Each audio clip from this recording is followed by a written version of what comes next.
he wants his next team to be a place where he thinks he can win and win like now. You know, he sells his narrative of Conte history, which is that I went to Juventus at a time, correctly, when they were 7th, and I won the league with them. I went to Chelsea, they had a horrible season, I won the league with them. Now I want to go somewhere where, you know, we're ready to really be the best in Europe, not just sort of getting back to the top of the league.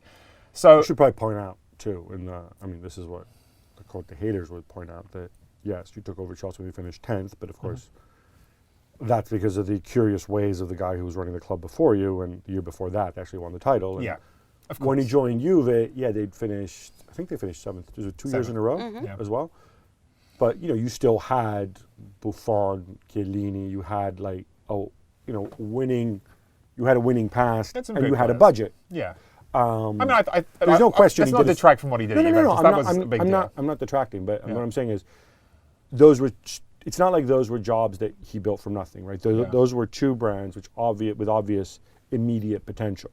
Yeah. I find interesting because based on what you said there, what you quoted from him is, and I can't help myself, but if you compare him with, you know, the other great unemployed manager right now, Jose Mourinho, who came out and said, well, for my next job, it doesn't have to be a top job.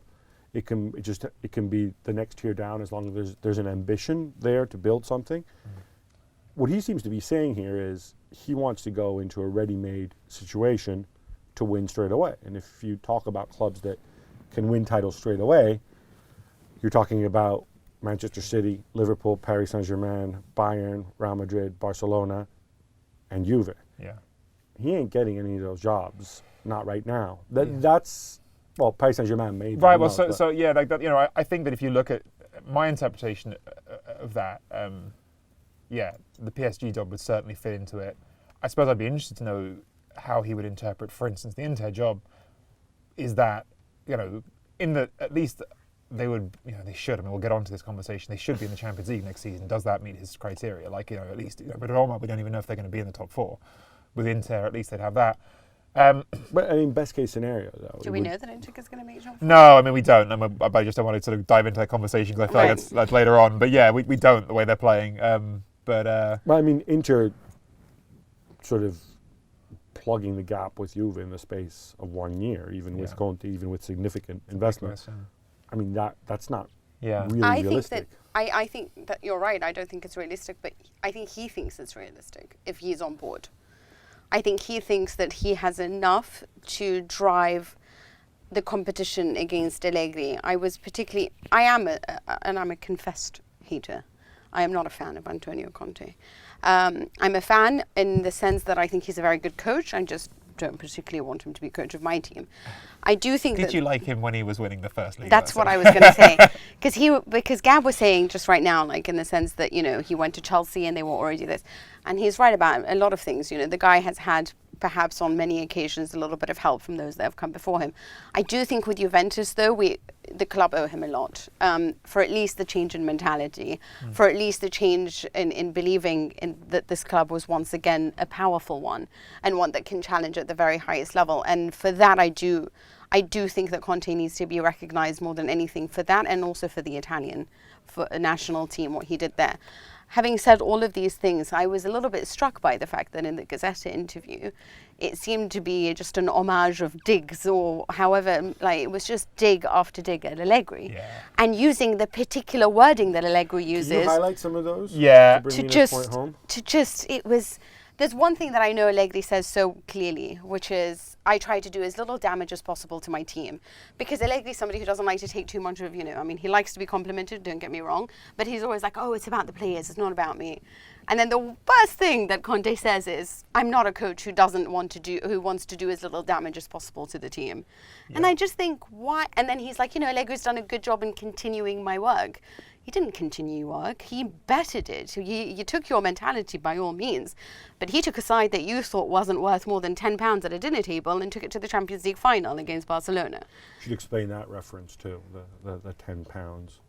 Well, the one thing is at times that Conte got very frustrated with Juventus is of course management and their decisions when it came to scouting players and bringing in the players that he wanted. He always wanted a certain level of players, top player, as he likes to say it all the time, at Chelsea as well. And he didn't feel necessarily that Juventus indulged him in the ways that he wanted to be indulged. So when he said to them at the end, when he wanted to leave, was a case of, you want to win the Champions League, but with what team exactly? This is a team that, you know, when we go to the Champions League, they dine with £100 or, you know, really expensive dinners because they have expensive players who are capable. And you instead are trying to send me to the Champions League table with £10 in my pocket and a squad. Basically, that isn't good enough. And that squad reached the final, thank you to Allegri, and not in continuing his work, but rather bettering it. Hence why I'm not a fan of Conte. Yeah, I mean, like, yeah, I can't, because there's a lot of this, you can't find the exact quote you're thinking about, but he does say exactly what you say about the, he does use Allegri's exact words about the not causing damage. There's another passage, just with some, again, big 3-page interview, and we're midway through the 3rd page of it before he even really starts talking about this stuff, but almost as soon as he starts talking about tactics, you know, he's asked about his tactical decision in the first year at Juventus, how he goes from 4-2-4 to eventually playing with a back 3. And this line jumped out of me when I was reading it, which was when people say that formations are just numbers, you know, that's wrong. I mean, that's definitely something that Allegri has said. Allegri thing. Yeah, exactly. And he also, you know, really sort of goes against this idea of Allegri's that you've brought up in the last couple of weeks, Gab, or that, you know, in the key moments you just need to get the ball to the best players. He's like, he goes, no, it's not that. It's, you know, you have to have a system. You know what you're doing when you got the ball. You have plays that are memorized. He basically, you know, he's bigging up his role as a manager, which, you know, of course, Allegri's style has always been to play it down. You know, there's a certain amount of. There are benefits to both philosophies, though, of actually handing it to them, of the way that Allegri chooses to do it, and of course him, which is memorizing certain set plays and knowing exactly what you're doing. There are merits to both philosophies. Yeah, I mean, I think there's some, you know, just to, you know, say, I think there's some really interesting stuff in there from Conte as well. I think the personal stuff's interesting. I also think it's interesting when he talks about his first year at Juventus, like how even by his own standards, a manager is reputed for being very hard in training, making players run a lot. Like, he basically spent his first summer at Juventus seeing how far he could push the players because he wanted to know if they were up for it or not, and thinking that was important. I think he's right. Like, probably, like, you know, as well as tactics, sometimes you need to have the study of players. But there's definitely a lot of subtle digs at Allegri with the, oh yeah, you know, he's doing a great job and he's carried on. He talks at one point about how totally different cycles. He's like, oh, you know, what Allegri's doing is great, but it's a totally different cycle. Well, you know what, buddy? Like, you left saying the €10 into a €100 restaurant thing. That was, you know, your last season. The first season that Allegri was there, he won the title and and earned the money final, to buy so, the top players that he wanted. You know, you can't separate these things.